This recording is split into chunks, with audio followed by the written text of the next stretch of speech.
Okay, so we are back with episode 3 of Ahsoka and we need to break it down, so let's get straight into it.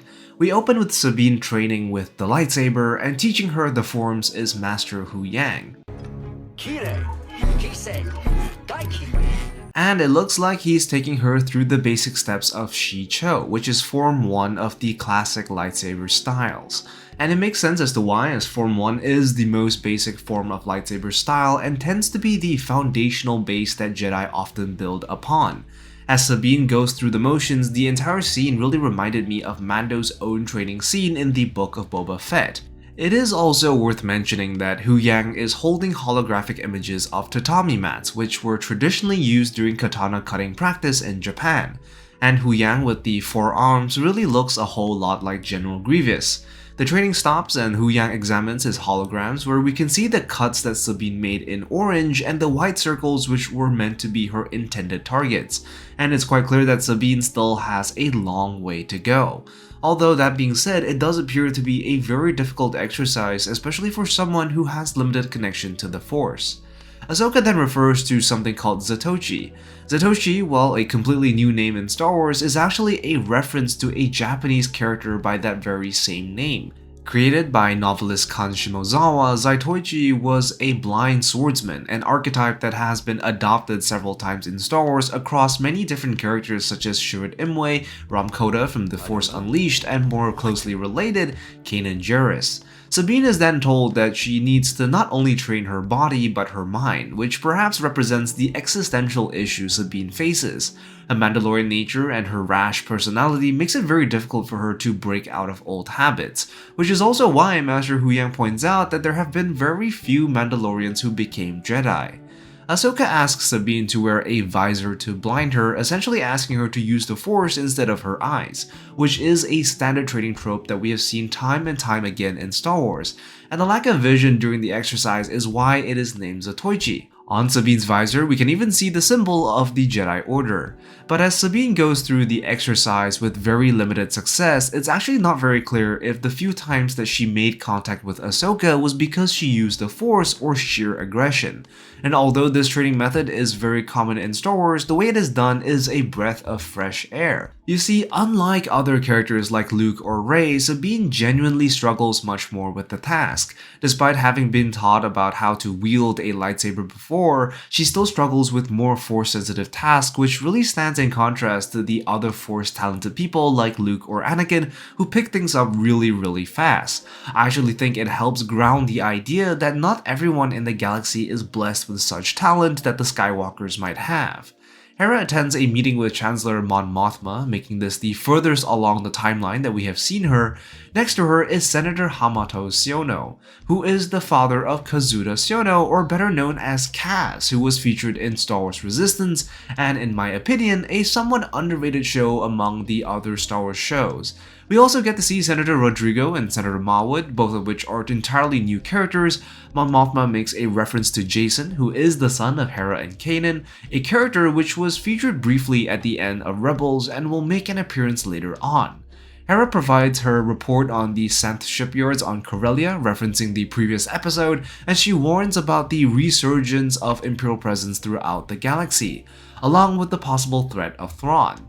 And here's where things get really interesting. The other senators essentially accuse Hera of using the false threat of Thrawn to use Republic resources to find Ezra, and it also becomes very clear that the senators are fully on pacifist mode. And under Mon Mothma, this was indeed the case. There was effectively no standing military and zero appetite for more military operations, and in a way, it is also the re-emergence of that inefficient Republic bureaucracy that plagued the Republic prior to its fall. So it's really interesting to see this element make a return and contribute to what would be the eventual rise of the First Order. Hera's request is refused, but not before dropping a burn that rivaled Anakin's experience on Mustafar. Were you ever in the war, Senator? No. Just sat back and waited to see who came out on top? We then get to see Jason in live action, and I have a feeling that the show is setting up the possibility that as Ezra makes his return, he will be the one to train Jason in the ways of the Jedi. The kid has clearly expressed his desire to be one like his father, and it would just seem really fitting that Ezra would be the one to do it, carrying on his master's legacy and line of teaching through his old master's son, so it's like poetry, it rhymes. We cut back to Ahsoka and Huyang, and the two talk about whether Huyang should have mentioned that Sabine would have never been inducted into the Jedi Order due to her limited force powers, and we then get to see this brief debate over whether the traditions of the Jedi Order were right, with Huyang pointing out that they have existed for a millennium, and with Ahsoka pointing out that it still failed in the end. And it's interesting as both points do have merits as well as flaws. Huyang also makes a mention that Ahsoka does come from a long line of unconventional Jedi, and this is really more than a reference to Ahsoka's old master, Anakin Skywalker. The line of unconventional Jedi actually extends all the way back to Qui-Gon, who often found himself at odds with the Jedi Council because of his differing views on the Force. And in some ways, this unconventionality also extends itself to Dooku himself.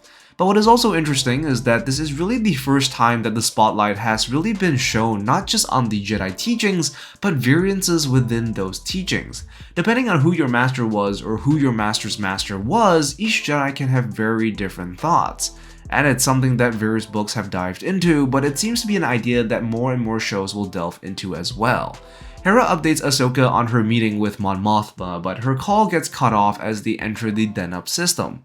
A dogfight ensues, and they soon find the Eye of Sion, which Huyang confirms is indeed a hyperspace ring, which is essentially a mega scaled up version of the one we saw the Jedi's use in the Clone Wars. Their ship gets shot down by Morgan's new toy, but the ship isn't exactly dead. We also start to see more clearly the underlying animosity Shin and Morgan have for each other, something which was hinted at in the first two episodes. There is clearly some sort of rivalry here, but it's not very certain as to where this is coming from or for what reason.